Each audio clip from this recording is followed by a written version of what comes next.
Hello everyone. So we are starting with a new topic known as adrenal gland, and this adrenal gland is very important for examination purpose. Now, what do you mean by adrenal? Renal means always kidney, fine, and ad means on the top of the kidney. So these glands are present on top of the kidney. If the kidneys are present, so just above the kidney, the glands are present. So, as I've already mentioned, they are located above the upper pole of the kidney and they're always pyramidal in structure. So, it has two parts majorly. As we can see over here, it has adrenal cortex, the outer portion, and the inner portion is the adrenal medulla, going by its name. So, the maximum portion constitutes of the adrenal cortex. The 80% contribution is of the cortex and 20% is the medulla.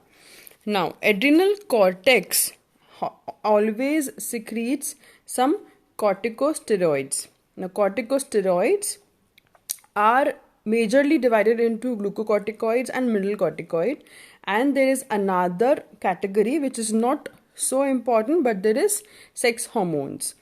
But the two major categories are the glucocorticoids and the mineralocorticoid.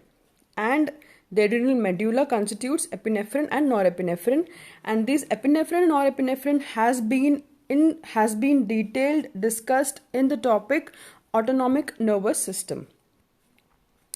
Now, adrenal cortex, as we all know, it is a component of the hypothalamic pituitary adrenal axis. Now, the adrenal cortex, the whatever hormone which are secreted from the adrenal cortex, they all regulate stress, blood pressure, blood volume, nutrient uptake, fluid and electrolyte balance, and everything is controlled by the hormones secreted from the adrenal cortex part. And the adrenal medulla, which secretes epinephrine and norepinephrine, they are basically modulating the homeostasis in our body, and it is an extension of the autonomic nervous system, as I've already mentioned. One more thing which you need to know is that we have already studied about the HPA axis, which is the hypothalamic pituitary adrenal axis. Now, the hypothalamic pituitary adrenal axis, it always involves the stimulation of the hormone release of the ACTH from the pituitary. So, whenever the hypothalamus stimulates the pituitary, so this ACTH hormone is released from the pituitary, and it then further on stimulates the adrenal cortex to produce the hormone cortisol. So this is an important point, and this can be asked in Viva. Now, so why we require the adrenal cortex gland? Majorly because we always know that there is alarm reaction. So body responds in different ways to some short-term stress and long-term stress. Now, this alarm reaction is a short-term stress. For example, the flight or the fight response, and these are mediated by the hormone epinephrine and the norepinephrine. And I hope that you all know what do you mean by flight or fight response. Now, the main function is to prepare the body for some extreme physical exertion. Okay, now once the stress is relieved, the body quickly returns to its normal condition, back to its normal condition. So this stage 1 is known as the alarm reaction. Now, for suppose if the stress is not relieved as soon as possible, so what happened? The body adapt to the stress in the second stage, and this is known as the stage of the resistance. Now, here I have given an example. For example, if a person is starving, the body may send signal to the GIT to maximize the absorptions of the nutrients from the food. So this is the point, because whenever in stress, if a person is starving and if the person is stressed, now what will happen? Its GIT is going to be affected. This is the major part of the human body which is affected whenever a person is under stress. And if the stress continues for a longer term, the body responds to the symptoms quite different, of course, because the fight or the flight response are the quick reactions. So when the body has come into the stage of exhaustion, the third stage, the suppression of the immune response, severe fatigue, or of heart attack can also be there. So all these symptoms are mediated by the hormones released from the adrenal cortex, majorly the cortisol. And the cortisol, I've already mentioned, it is released from the ACTH released by the pituitary acting on the adrenal cortex. So the body reacts in different stages, and because of this adrenal gland, because of the epinephrine, norepinephrine, because of the cortisol, because of all these hormones, the body is reacting to the different stages of the stress. Now, in the adrenal gland, as I've already mentioned, that there is inner medulla and outer cortex. Now, if I go into its histopathological section, and if I divide the tissue areas, so the first layer comes the zona glomerulosa, then there comes the zona fasciculata, and the third is the zona reticularis. And of course, the last layer is the adrenal medulla, which is the inner one. So, zona glomerulosa, the hormones released are the mineralocorticoids, from the fasciculata, from the glucocorticoids, reticularis say androgens are released, and adrenal medulla, the stress hormones, majorly the epinephrine and norepinephrine. So the first example of the mineral corticoid is the aldosterone, and going by its name, mineral corticoid, because they regulate the mineral balance in our body. Glucocorticoids, going by its name, it regulates the glucose metabolism. It has cortisol, corticosterone, and cortisone. And the androgens, which has dihydroepiandrosterone, which converts finally into testosterone. Okay, now this is not very important, but you should be knowing about zona reticularis. This is also a part of adrenal cortex. So you can remember by this mnemonic GFR. So the G, glomerulosa, fasciculata, and the reticularis. The adrenal cortex, as I've already mentioned in the previous slide, we have GFR. The major contribution is of the fasciculata, 75%, and the zona glomerulosa is the outer side. Then we have the fasciculata, and then the inner layer is the reticularis, and then the innermost we have medulla. So as you can see, the divisions of all the three layers. So if I talk about the first, this is the mineral corticoid, aldosterone.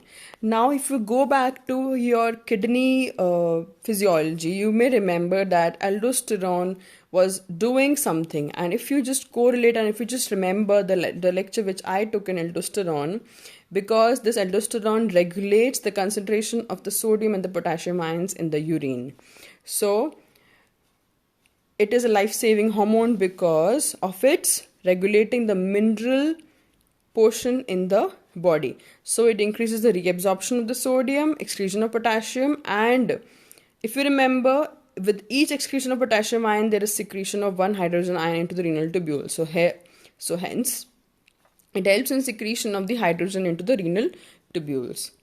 So the major function of the aldosterone on the sodium ions is it acts on the DCT and the collecting duct, and hence it increases the reabsorption of sodium.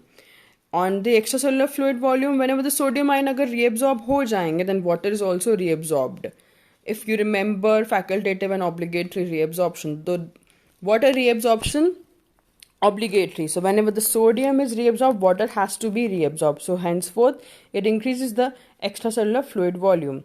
And when the ECF is restored, when the blood volume is restored, then it will affect the blood pressure also. So increase in the ECF volume, it will finally lead to increase in the blood pressure. Now, what do you mean by aldosterone escape or escape phenomena? Now, this is a very simple thing, but please understand it because it refers to the escape of the kidney from the salt retaining effect of the excess administration by chance that the body is secreting excess of the aldosterone. For example, in the cases of the primary hyperaldosteronism. So what happens? The body or the kidney try to escape from the salt retaining effects because if there is excess aldosterone in the body, there is more and more reabsorption of the sodium. So what happens is, if there is increased aldosterone level, of course, reabsorption of the excess sodium in water will happen, which will cause increase in the ECF volume and of course in the increase in the blood pressure. Now what happens? There are certain natriuretic peptide, which is atrial natriuretic peptide. Then we have brain natriuretic peptide in CNP. Do not remember all these things. Just remember that the secretion of the atrial natriuretic peptide from the cardiac muscle, and because of the presence of the pressure diuresis, with the help of With the help of these two effects, the excretion of the sodium and water is happening through the urine. Now the excess sodium which has been reabsorbed now, it will again be secreted, and then henceforth what will happen? It will be excreted through the urine and therefore decreased ECF volume. So it's a very short, it can come as a short note, and this is an important short note: aldosterone escape phenomena. So the kidney tries to escape from the salt retaining effects of the excess aldosterone secretion. If there is excess aldosterone, more and more amount of sodium and the water will be reabsorbed. So to escape from this, from excess salt concentration in our body, what will happen? Pressure diuresis. Diuresis, you of course know what do you mean by diuresis, and because of the pressure, their diuresis is happening. And pressure from what? Pressure from the increased salt concentration and secretion of the atrial natriuretic peptide from the cardiac muscle. All these are some enzymes which are secreted, and because of these two things, excretion of the sodium is happening through the urine. Now, as I've already mentioned, on the sodium, on the ECF, on the blood pressure, on the potassium ions. So it increases the potassium excretion, which I've already told in the kidney chapter. Now when the aldosterone is deficient, the potassium ion concentration will increase, leading to the hyperkalemia. And because potassium is very, very important in muscles, in the cardiac muscles, so it will cause the cardiac toxicity with weak contractions of the heart, and henceforth arrhythmia can happen. And vice versa, when the aldosterone concentration decreases, hypokalemia happens and the muscular weakness happens. Now, on hydrogen ion concentration, now if aldosterone causes the potassium excretion, then it causes the sodium secretion from the renal tubules. So, it obviously reduces the hydrogen ion concentration in the ECF.